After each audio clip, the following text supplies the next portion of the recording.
जुम्मा की फजीलत और ख़ास वजीफ़ा। जुम्मे का दिन तमाम दिनों का सरदार है, जिसमें एक घड़ी ऐसी है जिसमें दुआ कबूल होती है। एक जुम्मा से दूसरे जुम्मे तक के गुनाह माफ़ होते हैं, बड़े गुनाहों के अलावा। और इस दिन सूरतुल काफ की तिलावत करने वालों को नूर मिलता है। ये दिन अल्लाह की रहमतों का नज़ूल होता है और इसमें इज्तिमाई इबादत नमाज जुम्मा की बड़ी फजीलत है। इसके फ़ज़ाइल हासिल करने के लिए गुस्ल, अच्छी खुशबू, साफ़ कपड़े पहनना, जल्दी मस्जिद जाना और खुतबा गौर से सुनना ज़रूरी है।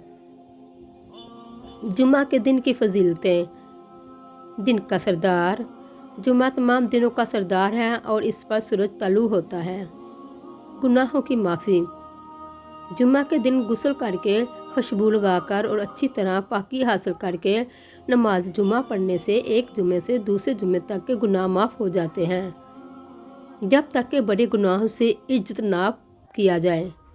दुआ की कबूलियत।